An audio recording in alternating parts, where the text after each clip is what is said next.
With Pac-12 Commissioner George Kliavkoff being shown the door on February 29th, it ends one of college football's most ruinous tenures of leadership. It's fairly ironic his last day does come on a leap year because Kliavkoff's performance in his role as commissioner was a once-in-a-blue-moon level of incompetence. What would you say you do here? That is what gets me most about George Kliavkoff during his stint as Pac-12 commissioner. What did the guy accomplish? What did he do? Say what you want to say about Larry Scott when he held the role, but at least he did get something done. Now, look, those somethings were terrible, like awful, and had far-reaching consequences. But it is better to fail trying something spectacular than to go down without a fight. And that is what happened to the Pac-12. I'm Cheyenne Hollis, this is The Touchback, and here is how you can destroy a college football conference in 974 days. I have people skills. I am good at dealing with people. Can't you understand that? When the Pac-12 hired George Kliavkoff to replace Larry Scott as commissioner, you heard quite a few statements sounding something similar to that. He was a people person who works with people. What you didn't hear much about, though, were tangible accomplishments. What was Kliavkoff actually responsible for doing? While his CV did include a number of impressive places of employment, Major League Baseball, NBC Universal, Hulu, Hearst Communications, MGM Resorts International, when you rooted around in what his resume actually contained, you didn't find a lot of substance. His role at each stop seemed to be nothing more than an empty suit, a yes man who people liked for not rocking the boat. That, by the way, is enough to get you pretty damn far in the corporate world, but as you do eventually work your way up that corporate ladder, you do get exposed for not having any skills. A yes man without someone to say yes to above them on the corporate structure is fairly useless, and boy almighty was George Kliavkoff useless. Look no further than his predecessor, Larry Scott, as proof of just how woefully unqualified Kliavkoff was for the commissioner role. Scott had done some huge things as head of the Women's Tennis Association. These included getting equal pay at all 4 Grand Slams and landing more than $500 million in stadium investments globally. Scott left the WTA in far better shape than what he found it in. Kliavkoff, though, what had he done in all of those stops throughout the years? Well, apparently he was just a good people person. The next step is to make sure your first big move is an absolute dud. The Alliance. That's right, we gotta talk about it. An ill-fated and exceptionally poor idea championed by Kliavkoff as a response to Texas and Oklahoma leaving for the Southeastern Conference. The Pac-12 was joining forces with the ACC and Big Ten in some sort of partnership, agreement, alliance? I mean, no one really actually seemed to know what exactly this entailed. While the ACC and Big Ten may have seen value in it, they also seem to have a better understanding of the lay of the land at that moment in time. The comments coming from then Big Ten Commissioner Kevin Warren and ACC Commissioner Jim Phillips were of the cautious variety. They were very much along the lines of, we're excited, but we're going to see how everything plays out first. Not Kliavkoff, though, who went all in on the alliance while highlighting the fatal flaw of this arrangement. A quick note on the quote from Kliavkoff on the alliance. I forgot he'd actually said this, but going back and finding this, I found it equal parts frustrating, depressing, it just goes to show you how clueless Kliavkoff really was. So without further ado, here is Kliavkoff on the alliance. There's no signed contract. There's an agreement among 3 gentlemen, and there is a commitment from 41 presidents and chancellors and 41 athletic directors to do what we say we're going to do. If there's any lack of specificity in the press release, it's because we want to make sure we could deliver 100% of what we promised. So we're aligned in how we want to approach this, but there's no contract. There's no signed document, and there doesn't need to be. That was a real thing said by George Kliavkoff. You know, Georgie boy, maybe having that signed document, it would have been a good idea. Of course, we know how this story plays out. Less than 12 months after the alliance announcement, the entire thing was dead. The Big Ten had recruited USC and UCLA. Worst of all, the entire ordeal made Kliavkoff look like a guppy swimming amongst the sharks. It was such a bad look for them. And then just you go back and you find that comment where he's like, well, we don't need a signed document. I mean, no wonder the Pac-12 is dead in hindsight.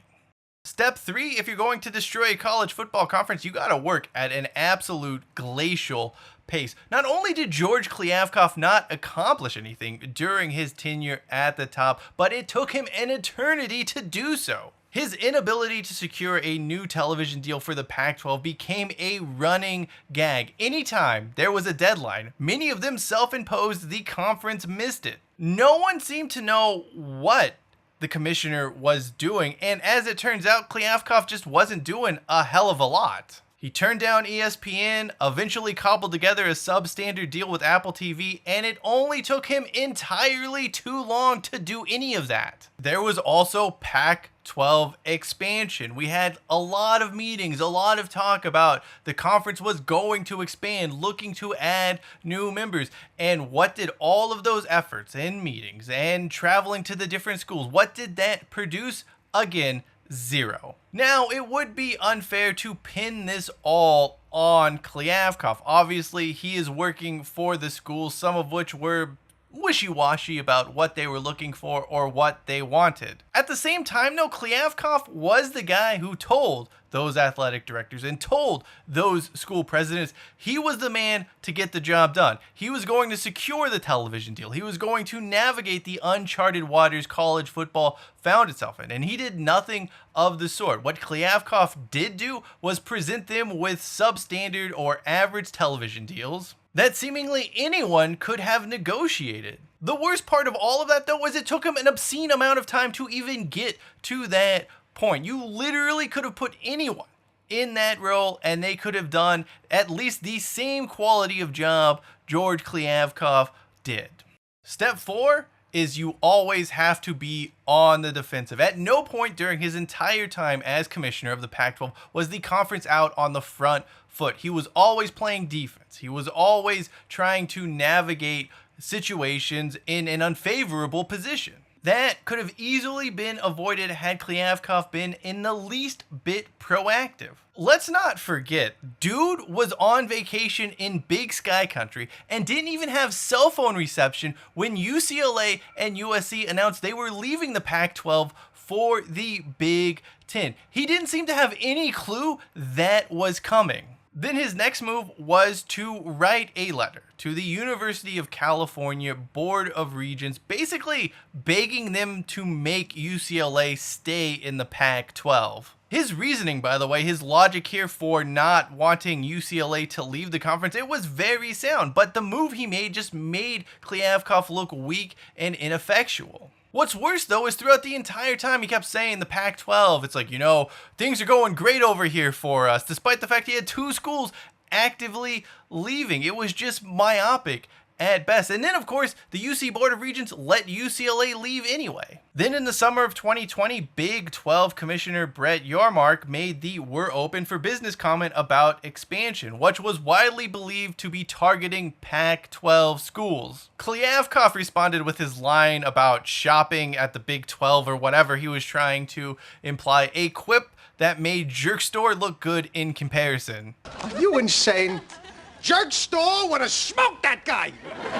Smoked him, I say! No word on if Kliavkoff actually flew to Big 12 offices to tell Yarmark directly his genius comeback. Beyond that, though, when you look at what he was doing for the Pac-12, he constantly mentioned that there were forces trying to destabilize the conference, which may have been true, but also highlighted the fact that, again, he wasn't being proactive. He wasn't on the front foot. He was simply always playing defense instead of getting ahead of something. Step 5 in destroying a college football conference: when in doubt, just lie. At some point during his tenure, Kliavkoff just started flat out lying, like really terrible, easy to point out and spot lies. We're not even talking corporate doublespeak, half-truth, stuff like that, mind you. It was just 100% fiction. Who can forget when at 2023 Pac-12 Media Day he uttered, We're not announcing a media deal on purpose today because I want the focus to be on football. Turns out that was not the case. He wasn't announcing a media rights deal because the league wasn't even close to having a media rights deal in place. Then, of course, you have the line, the longer we wait, the better our options get when talking about said TV deal. Quite frankly, I'm surprised that Kliavkoff didn't follow that up by announcing that he was pregnant. Well, I hope you're still committed because I'm pregnant. My favorite Kliavkoff line, though, had to be in the aftermath of the Alliance falling apart and UCLA and USC leaving the conference. That is when he gave us this all-time classic. Recruits have told our coaches at other schools, I'm not going there because of that decision. I'll go to your school. Literally, we are picking up recruits. Sure you were, George. Sure you were. Step 6 is to have your bosses turn against you. Of course, no college football conference demolition would be complete without the people who hired you having since turned their back on you and then you actively fighting against them. As Kliavkoff looked to secure his golden parachute, he sided with the 9 schools leaving the Pac-12, something that was all his doing, by the way, over revenue distribution and other issues regarding the future of the Pac-12. Like all things related to the conference, though, Kliavkoff once again took a massive L here when the court sided with Washington State and Oregon State over the man hired to run the ship. Best of all, it was Kliavkoff's own testimony which actually cost him and the 9 other Pac-12 schools the court case against Washington State and Oregon State. Man, you cannot make this stuff up. The final step of destroying a college football conference, well, you just go into hiding. That is exactly what George Kliavkoff did the minute the entire conference just sort of disintegrated. The 4 schools went to the Big 12. You had the Washington and Oregon going to the Big 10. And at that point, I don't even know where George Kliavkoff went. He basically fell off the face of the earth only to reemerge at the 2023 Pac-12 championship game with a witness protection program goatee. He appeared to hand over the trophy, didn't say a word, didn't talk to anyone, and vanished quickly into the ether. Let's be honest here. Kliavkoff probably only did this so he could score a free trip to Las Vegas, his old stomping grounds, where he most likely went on a few different job interviews. As long as he made that appearance at the Pac-12 championship game, he could just expense everything to the conference as part of his duties. A class act for sure. There you have it. How to destroy a college football conference in 974 days. It takes a generational talent, a person blessed with unmatched delusion and incompetence. What does George Kliavkoff get for overseeing this exceptional failure? Millions of dollars and most likely another job he is woefully unqualified for. The white-collar American dream, it lives on still. Thank you for watching this video. If you would like to see my farewell to the Pac-12, we'll check out the video in the upper right-hand corner of your screen. Until next time, I am Cheyenne Hollis. This is The Touchback. If you are hiring, do not even give George Kliavkoff an interview. And as always, hashtag take it out to the 25.